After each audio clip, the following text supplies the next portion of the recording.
भाई आपने ज्ञानम बंध कह दिया, समझा भी दिया, लेकिन अन्यत्र शास्त्रों में ज्ञान की महिमा तो दूसरी गाई गई और आप एक दूसरी प्रकार के ज्ञान की चर्चा कर रहे हैं।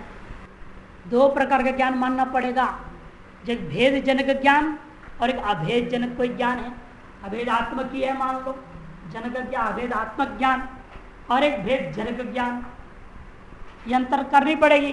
नहीं तो अन्य शास्त्र जो कह रहा है ज्ञानम प्रकाशकम लोके आत्मा चैव प्रकाशकः अनयोर पृथक भावात् ज्ञाने ज्ञानी प्रकाशते।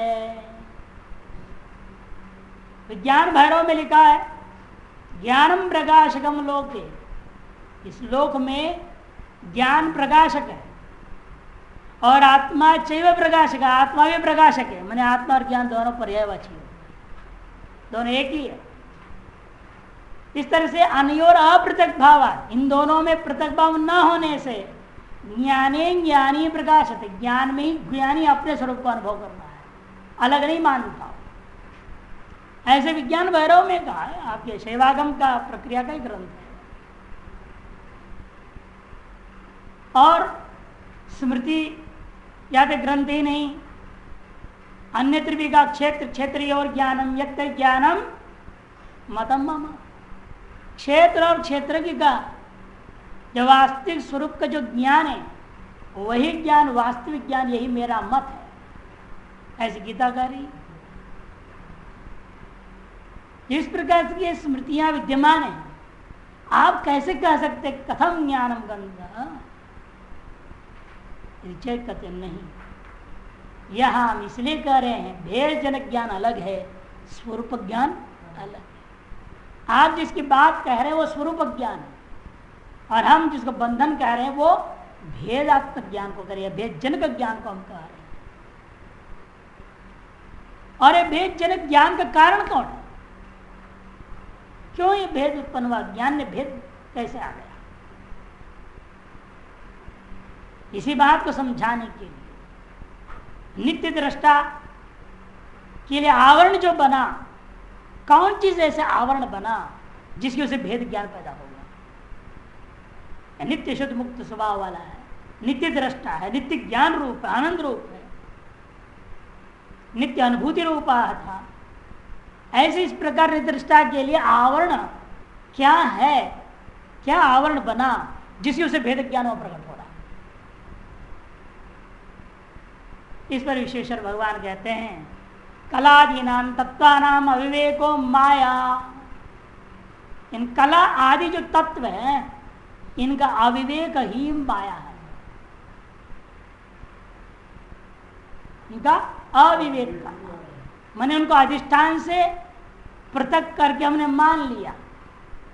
जो पृथक नहीं थे उनको पृथक करके माना। अपृथक करके विवेक होना चाहिए था, उसे पृथकत्व न होने का नाम ही अविवेक है। अपृथक ज्ञान होना विवेक है और एक कला आदि तत्व अपने अधिष्ठान से भिन्न है, पृथक है, ऐसे ज्ञान होना अविवेक है। उसी का नाम माया। इस माया के कारण से हम अधिष्ठान से भिन्न जगत को ग्रहण कर रहे हैं। अपृथक को पृथक के समान ग्रहण कर रहे हैं। और वे किनको हम अपृथक होते हुए पृथक के समान ग्रहण कर रहे हैं? कहते कलादि नाम तत्वाना। कला आदि जो तत्व है उन सारे तत्वों को जो कि वास्तव में अधिष्ठान से भिन्न नहीं थे उनको भिन्नत्वेन हमने ग्रहण किया। इनका अविवेक हो गया, अरे इनका विवेक को हमने खो गया। इनका विवेक यही था कि अधिष्ठान से भिन्न न होने से भी कोई स्वतंत्र सत्ता नहीं है। लेकिन हमने इनका यह विवेकों को खो लिया और अविवेक करने के कारण से इनकी एक स्वतंत्र सत्ता मान लिया। अधिष्ठान की सत्ता से भिन्न सत्ता वाले मान लिया हमने इनको, अपनी स्वरूप की सत्ता से भिन्न सत्ता वाले मान लिया घटपट आदि संसार को। इसी का नाम अविवेक है, इसी का नाम माया। और यही आवरण था। ये आवरण के कारण से माया रूपी आवरण ना होता ये तारस अविवेक नहीं हो सकता। कार्य कारण अभेद करते हुए माया कारण है और कार्य अविवेक है। किंचित कर्तृत्वादि रूप कला से लेकर, या कला से क्या लेना है, किंचित कर्तृत्वादि रूप कला से लेकर के क्षिति पर्यंत, पृथ्वी पर्यंत जो कुछ भी पैदा हुआ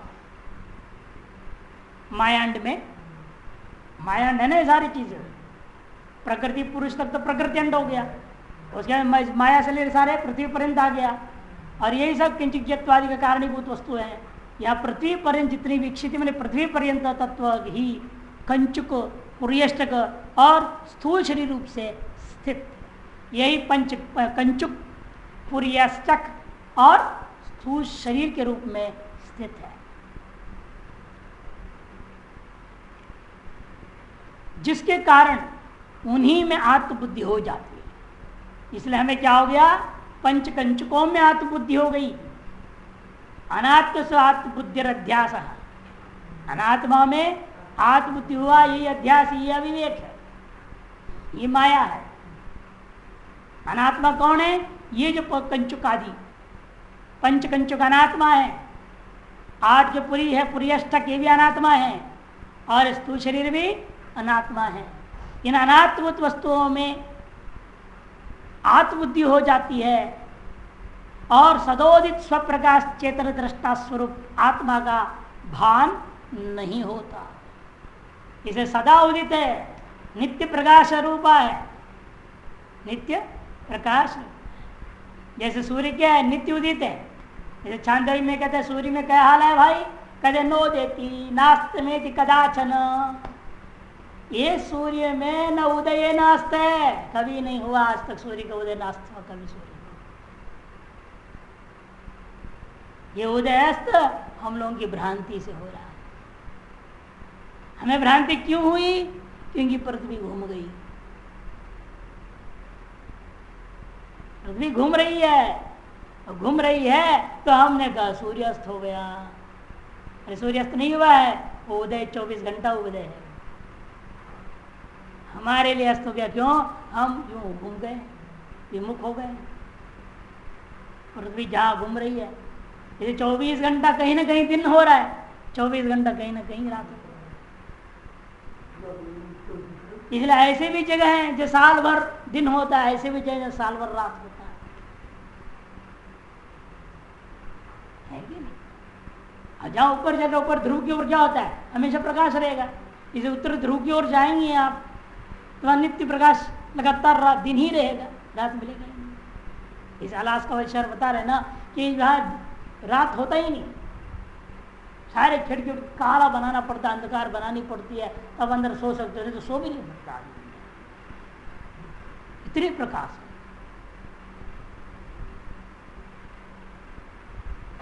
और सब एसी कमरे बने, सारे एसी, टोटल सेंट्रल एसी बनाना पड़ता। और इतना सूर्य प्रकाश है, सौर ऊर्जा से सारा काम है, कोई बिजली पैदा करने की जरूरत ही नहीं। सूर्य को बैटरियां लगा दिया, उससे बिजली बन रही, उससे सारा काम हुआ। ये गोबर की गैस बात है, गोबर गैस से टेम्पो चल रहे हैं, सीएनजी गैस हो जो टेम्पो कार चलता है गैस से, वो गोबर की गैस से चला रहे हैं। गोबर की गैस में कोई प्रक्रिया बना दिया, उसको इस तरह से ताकतवर बना दिया है कि वो डाल दो गाड़ी चलेगी, और सस्ता है, उस सीएनजी से सस्ता। दिल्ली में बना लिया इसको, कल उसकी भी काफी चर्चा, उसको प्रसार करना चाहिए, उसको फैलाना चाहिए मीडिया के द्वारा। इस तरह से जो भी है ऊर्जा सूर्य से काम चल रहा है, न उदय होता न अस्त होता। इसी प्रकार से जो आत्मा का प्रकाश है, न इसका उदय होता है न अस्त होता है, नो देती नास्त में, वो तो नित्य प्रकाश है, स्वप्रकाश है, प्रकाश रूप ही है वो। लेकिन क्या हो गया, भ्रांति हो गई, वो भान ही नहीं हो रहा है। अरे प्रकाश रूप का भान नहीं होगा तो किसका और भान होगा भाई। वह अविवेक ही माया है, वही आवरण है। ये जो अविवेक किस प्रकार का विवेक है, इसी का नाम माया है, यही वास्तविक आवरण है। यह माया ही कला आदि तत्व जालों से त्रिविध शरीर का निर्माण करता है। यह माया ही कला आदि पृथ्वी पर्यंत भूतों तक की सारे समस्त भूतों का जाल बना लिया, तत्वों का जाल बना लेता है।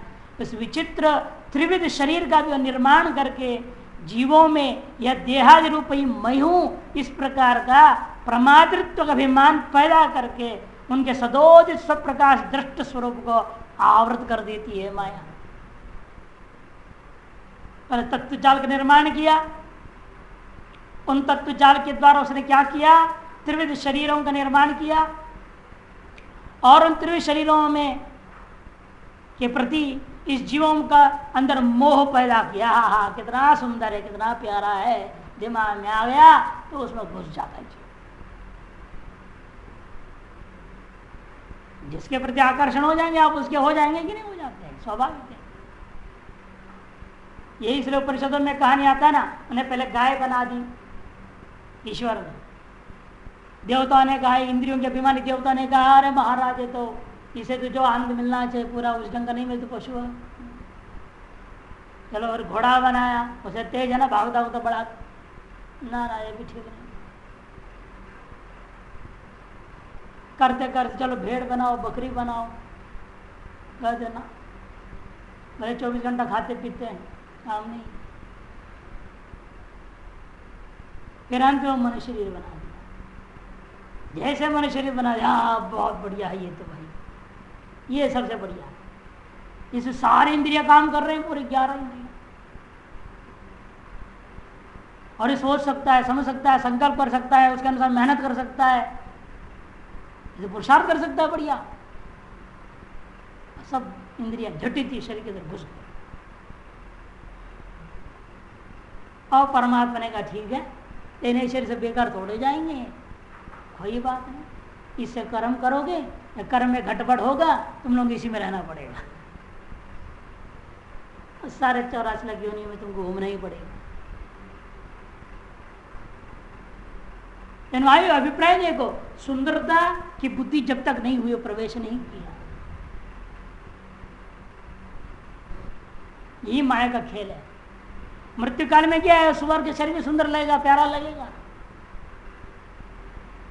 कहानी बताता हूं ना, एक राजा को पता चल गया उम्र के अमुक जगह सुअर का जन्म लेने वाला है, और राजकुमार जो बेटा उसका राजा बने तो बोल दिया, देखो भाई हमारा अमुक जगह होगा और अमुक बच्चा मैं हूँगा, कि सुअर अनेक बच्चे थे, सुअरी अनेक बच्चों को जन्म देती है, तो 7वां या 6वां जो नाम दे दिया वो मैं हूँ, बाकी बेकार बेचारे भी मारोगे भाई, मैं लेकिन उस स्वर में नहीं रहना चाहता, इसे तो उस समय तुरंत गर्दन काट देना, मेरा अलग योनि में चले जाऊंगा मैं। ठीक है, उस अमुक सुअरी सब ध्यान रहा, राजा हो गया और राजकुमार, उसने पूरी व्यवस्था करी और जैसे छटाव पकड़ लिया उसने और ले गए राजा के पास। हाँ राज, ये आपका राजा पिताजी जो है ये है, अब ये सुअर बने हुए। अच्छा, पिताजी की आज्ञा थी कि मैं इस योनि में नहीं रहना तो मैं मार दूंगा। तलवार उठाए मारने के लिए, तो रोने लगा, जोर जोर से चिल्लाने लगा।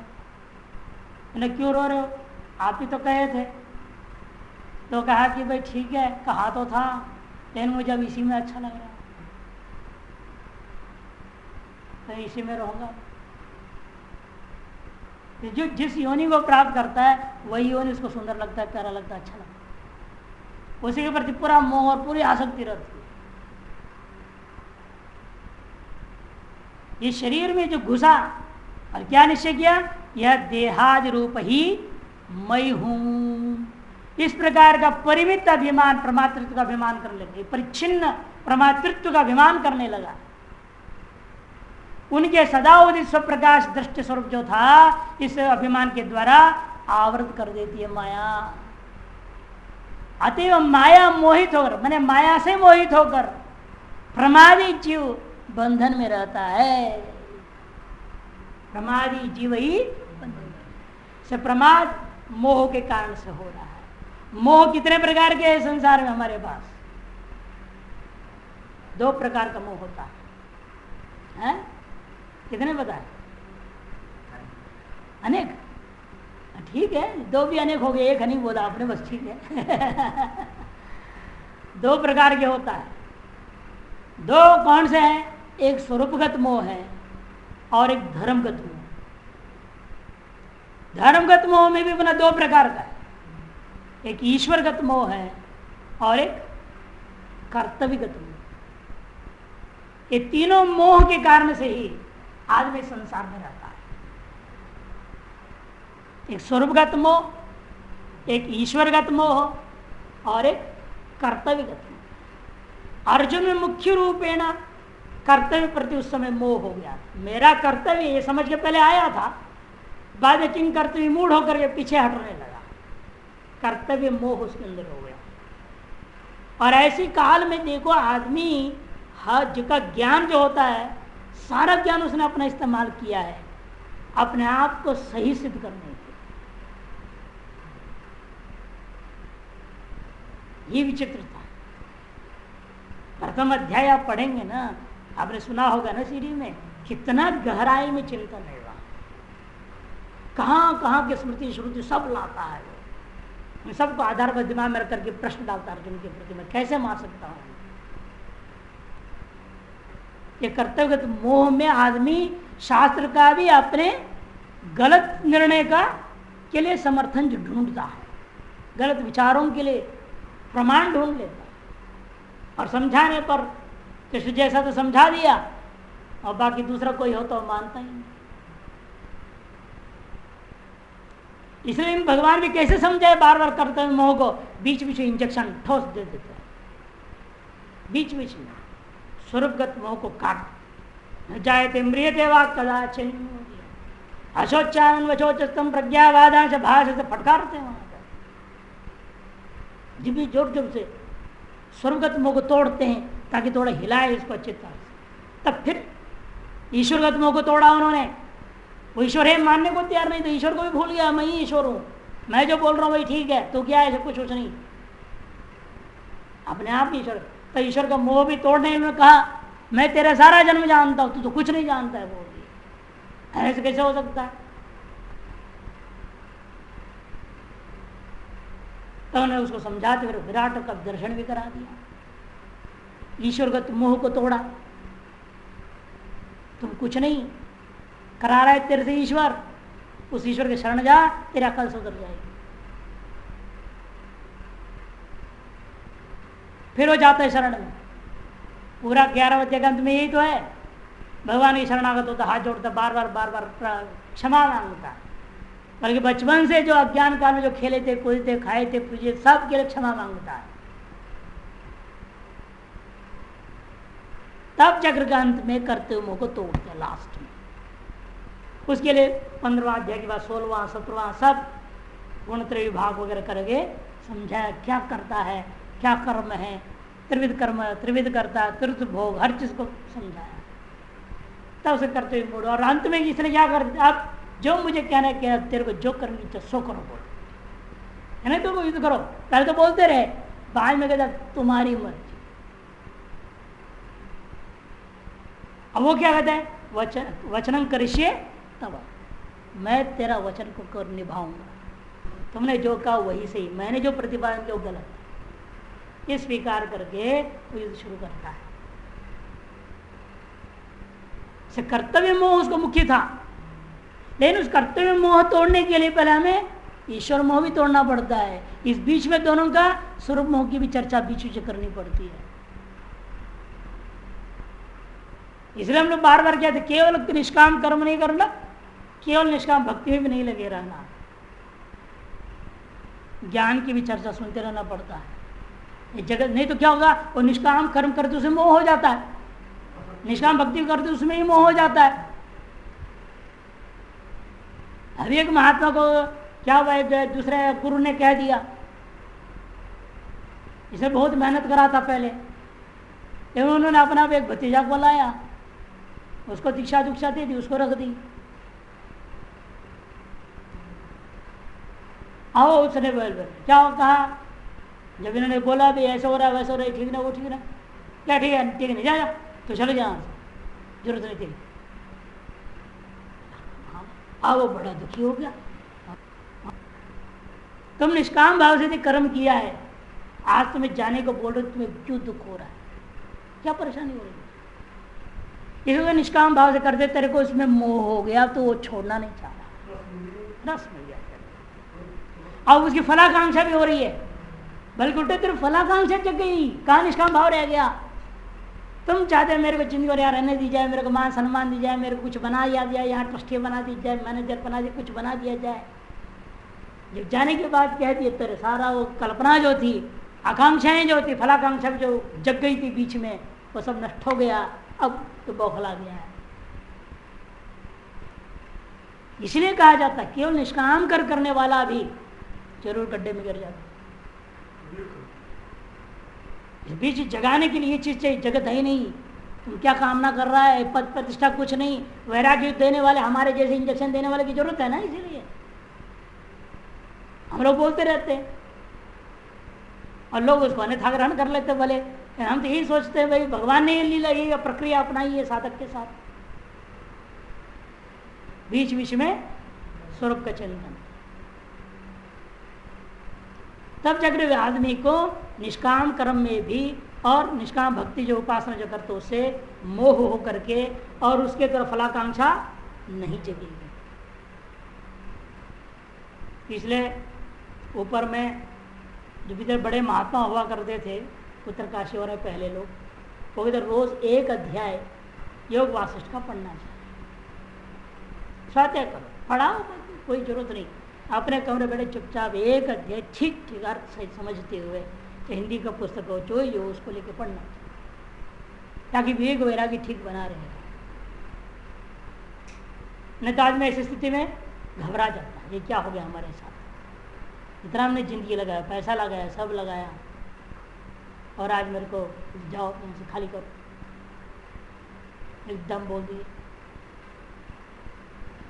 ये होता है, आदमी आकांक्षा अंदर रहती है और कहीं ना कहीं खुल जाता है, वो अपेक्षा जो अंदर है वो खुल जाता है। सभी का ये हाल है, 99% सभी का ये हाल। 1% बचा हुआ तो कह नहीं सकता, 99% तो गारंटी से कह सकता। अपेक्षा अंदर छिपा रहता है और अन्यत्र बोलते भी हमने वहां ये सेवा किया, हमने वो किया वो किया। ये कहता क्यों है वो? इसलिए उनके माध्यम से आप तक सूचना मिल जाए, मालिक तक, ताकि आप ध्यान रखें इतना सब किया है तो इसलिए हमको उसको निकालना नहीं चाहिए, उसको समर्थन देना चाहिए, उसको नहीं सपोर्ट करो। ये भावना हमारे अंदर जगाने के लिए वो दूसरों के मन में सूचना देते हैं, हमने ये किया, हमने वो, अपेक्षा रहती है, आई जाती है। जितना हम लोग सेवा कर देते हैं तो सोचते हैं कि भाई इसकी वजह से वो हमारे साथ कम से अन्याय ना करें, हमने इतना किया उनके लिए तो हमारे साथ अन्याय नहीं करना चाहिए ना।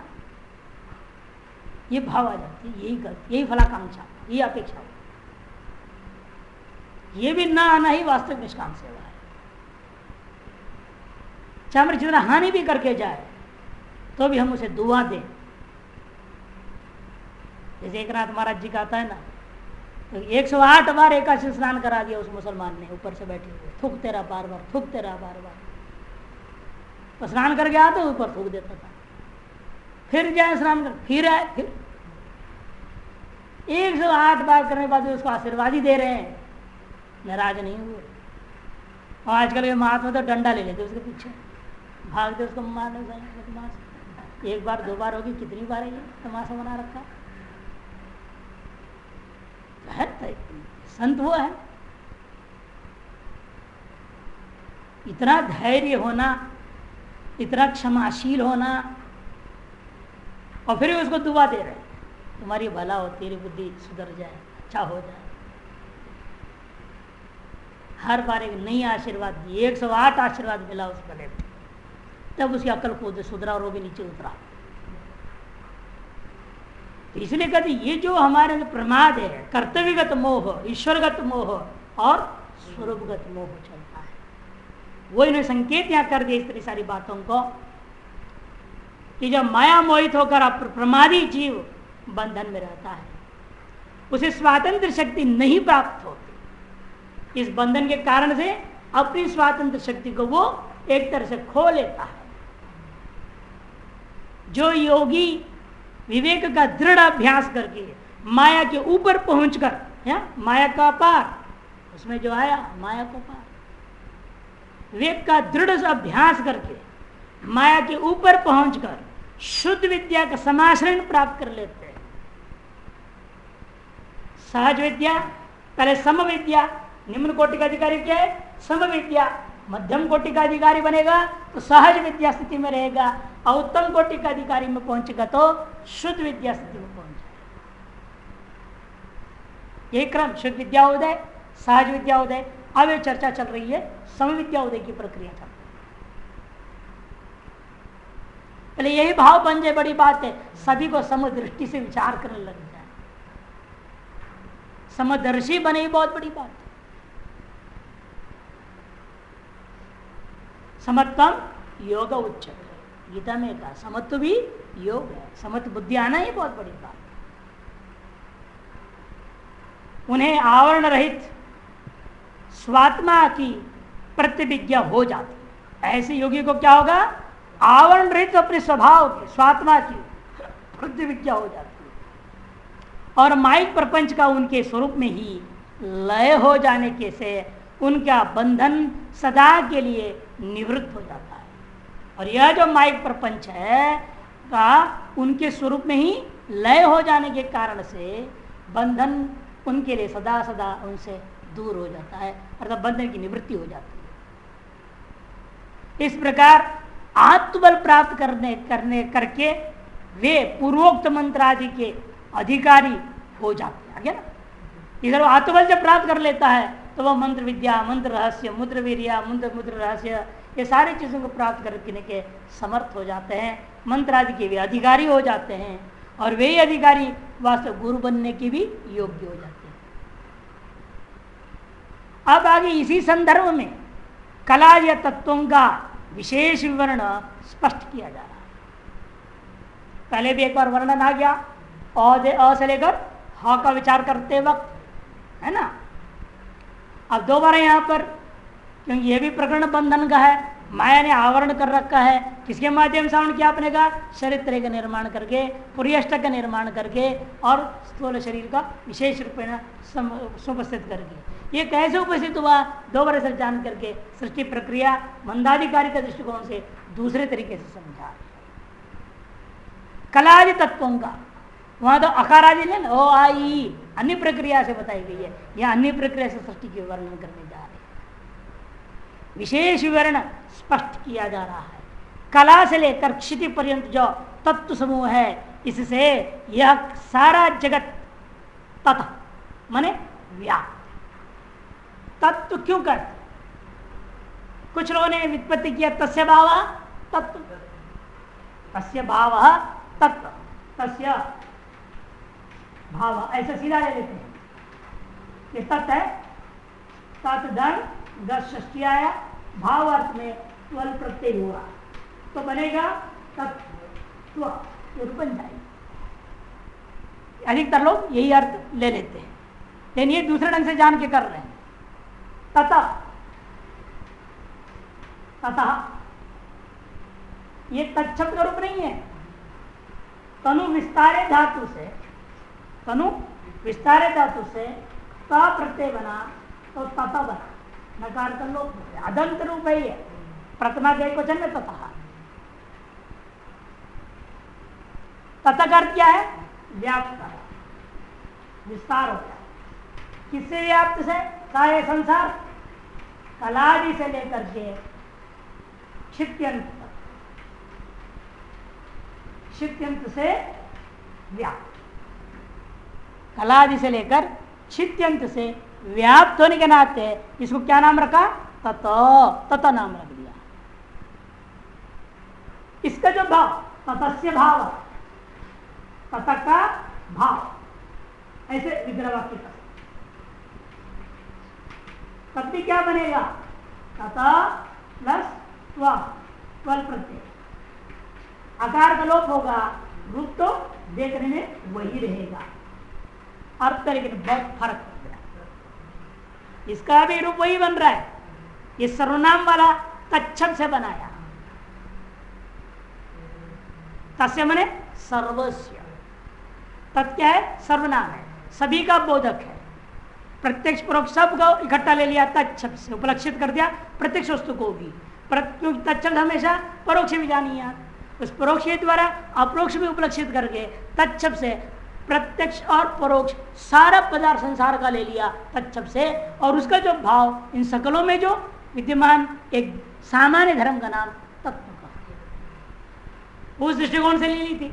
और इन्होंने दूसरा नाम बना दिया, तो विस्तार धातु से प्रत्यय करके तत्व शब्द बना दिया। ये तत्व का मतलब क्या?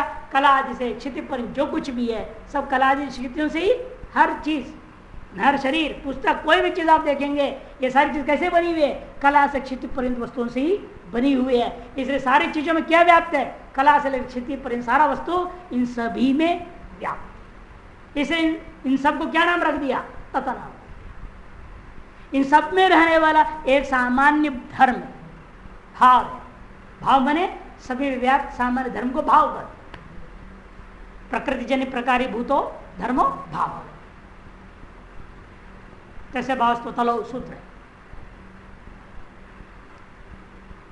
ऐसे रहन में रहने वाले सामान्य धर्म होने से इन कलादि क्षेत्र सारे चीजों का नाम क्या रख दिया हमने? तत्व। ये इनका कहना है।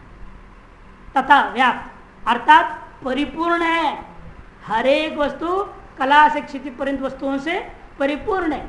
ऐसा कोई चीज नहीं मिलेगा जिसमें आप कह सको इसमें इन जो है 33 तत्वों में से एक तत्व नहीं है। बल्कि 28 होते हैं ना, 5 ऊपर वाले ना। शुद्ध को छोड़ दो, प्रकृत्यंड और इसको शक्त्यंड को छोड़ दीजिए और प्रकृत्यंड और को ले लेना, केवल मायांड को। ये हो जाएंगे 28 नहीं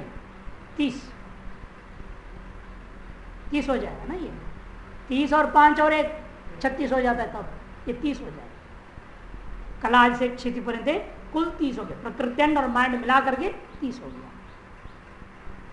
और इसके ऊपर जो शक्त्यंड में 5 है, शिव, शक्ति, सदाशिव, ईश्वर, शुद्ध, वो 5 अलग कर, और परम शिव लेकर के 36 गिना लो आप, तब 36 तत्व हो जाएंगे ना। तो तथा व्याप्त अर्थात परिपूर्ण है, क्योंकि वही तो सभी में है भी ना, वो भी व्याप्त है ना, वही सबका अधिष्ठान है। और निर्गुण निराकार परम शिव को छोड़ देंगे, ये प्रकृति माइंड कहाँ से आएगा? शिव शक्ति भी नहीं होगा, कुछ भी नहीं होगा। इसलिए सबका अधिष्ठान होने से वो भी सब में व्याप्त है। इसे सब में व्याप्त होने के दृष्टिकोण से हमने तत्व नाम रखा है, तो उसको भी तत्व कहने में कोई गलती नहीं है। अर्थात परिपूर्ण है, इसी से इन्हें तत्व कहा जाता है। इसी कारण से इनको क्या का नाम रखा हमने? तत्व, ये नाम रख दिया है, कहा जाता है। किंचन मात्र कर्तृत्व सामर्थ्य को कला कहते हैं। अब एक का नाम वर्णन करते हुए कहें, तो पहले थोड़ा और तत्व पर विचार हमारा टिप्पण है, वो ध्यान गया उस पर। तत्व का व्याप्ति और भी तरीके से, महाप्रलय पर्यंत अवस्थित तत्व, महाप्रलय पर्यंत जो अवस्थित रहते हैं उनको भी तत्व करके लोग कहते हैं। एक कला से क्षिति जितने सब महाप्रलय तक रहते हैं, इसे इनको तत्व कहा जाता है। अथवा तद्दत देश तो व्याप्तमिति तत्व, तद माने ब्रह्म परम शिव, उसके समान देश तो सर्वत्र व्याप्त होने के नाते इन वस्तुओं को तत्व तद्वत, तद माने ब्रह्म आत्मा परमेश्वर परमेश्वर, उसके समान सर्वत्र देशतः, कालता नहीं वस्तुतः नहीं, किंतु देशतः सर्वत्र ये कलादि क्षिति पर्यंत वस्तु होने के नाते इनको तत्व कहा जाता है।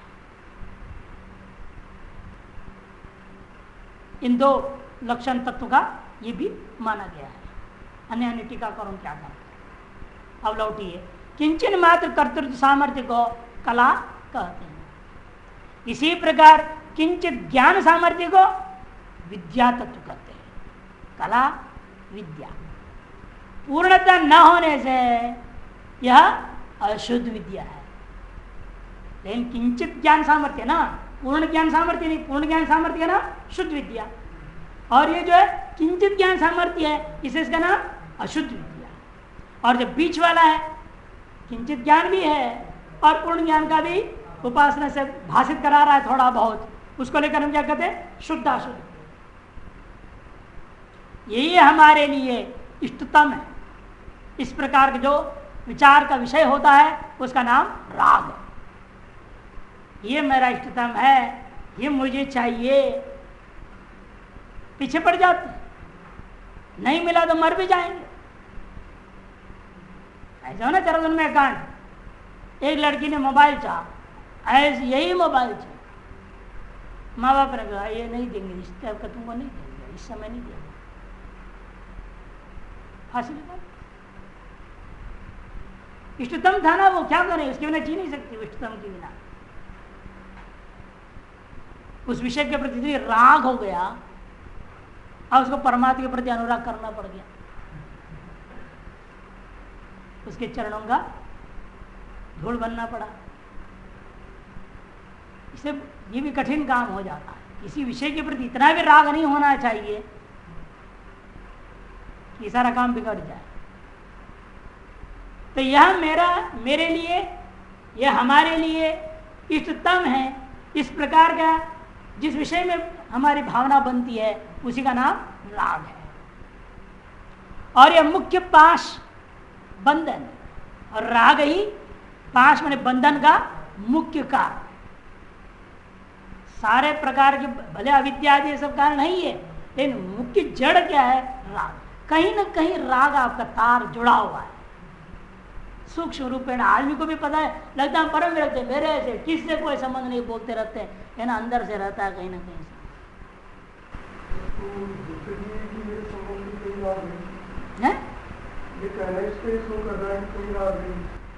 नहीं, कई बार होता है ना भाई, कह रहा है उसके अपने दृष्टिकोण से कहीं नहीं है, ये तो हो रहा है उसके खुद के दृष्टिकोण में मालूम नहीं उसको वास्तव में किसके प्रति,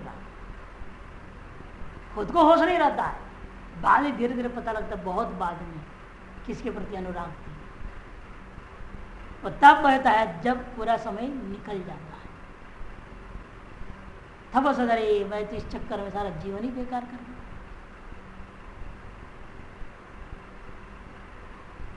लोग कहते कोई स्थिति ऐसी आ जाती है, उनको स्मशान वैराग्य हो जाता है, मेरे कुछ नहीं, पति नहीं, बच्चा नहीं, कुछ नहीं, मेरा सब बेकार है, सब छोड़ दिया, कोई मतलब नहीं।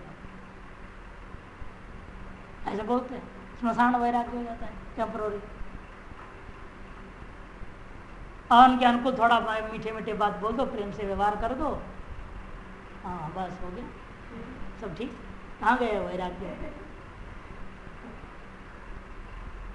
एक बार शेट्टी जी हमसे ऐसे बोले, वैराग्य क्यों? यहाँ परिस्थिति ऐसे हो गया था, तो हमने कहा सन्यास ले लो। ये नहीं हो सकता, ये नहीं हो सकता। मैंने कहा कोई बात नहीं, मस्त बस इतना कहे तो सारा मन बदल गया, हंस गया ना वो, समझ पड़े, दिमाग बदल गई, सेकंड पर सारा धुल गया। तो बड़ा कठिन होता है काम।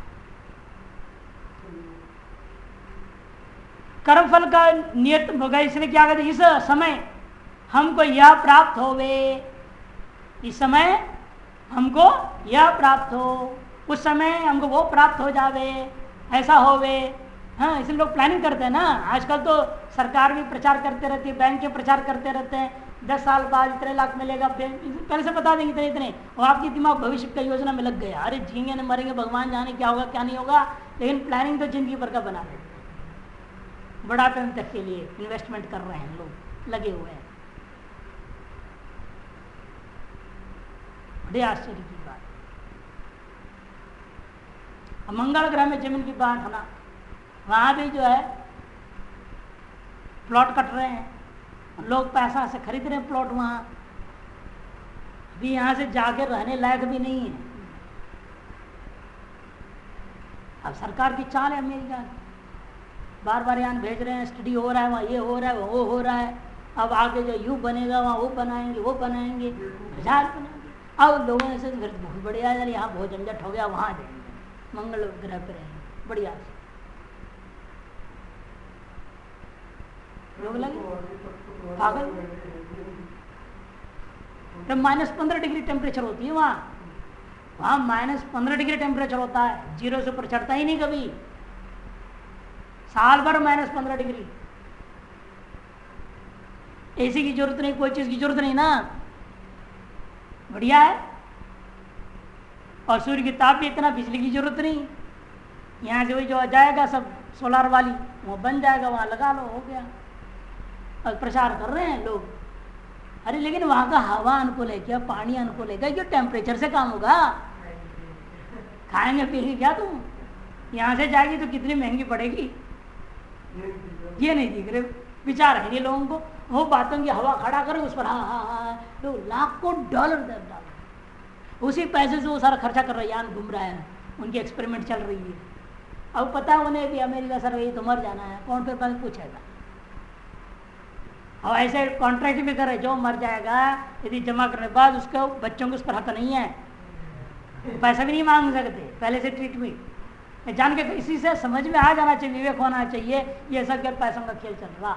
उनको उस जो एक्सपेरिमेंट करने के लिए पैसे चाहिए, और वो इस तरह से निकाल रहे लोगों से। विचित्र संसार। ये काल नाम का चीज माना गया शैव दर्शन में, इसको कहते काल। अमुक समय में मेरे को ये सुख मिले, ये चीज मिले, वहाँ ऐसा होवे वैसा होवे, भविष्य की कल्पना करते हुए अभी से कुछ व्यवस्था करने, जो जुगाड़ करने लगा रहता है, इसी का नाम काल।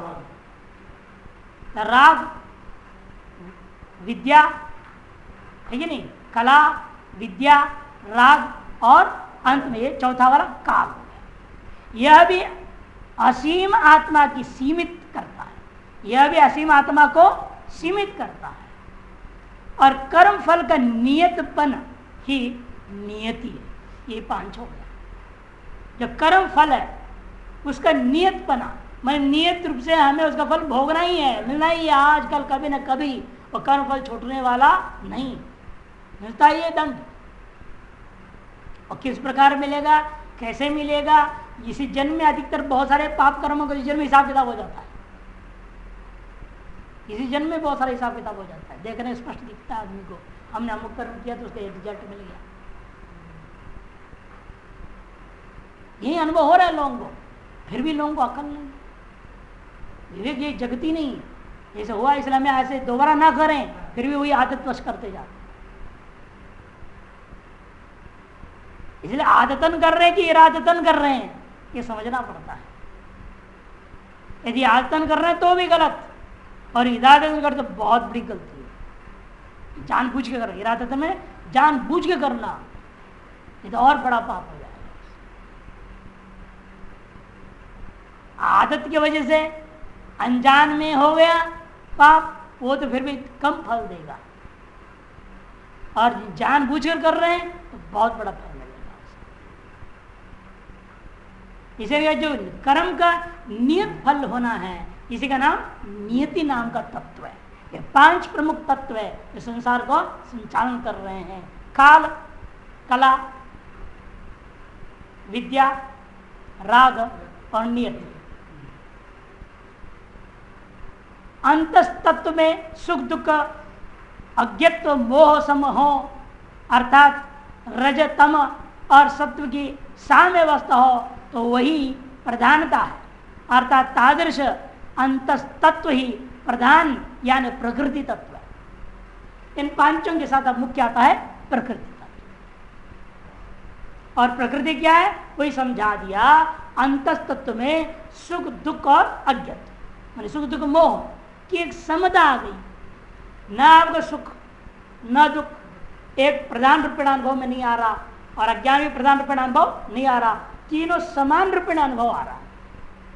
अर्थात सतरस्तम की साम्य अवस्था आपको अनुभव में आता है, तो उसी का नाम प्रधानता, प्रधान या प्रकृति नाम का तत्व कहा जाता है।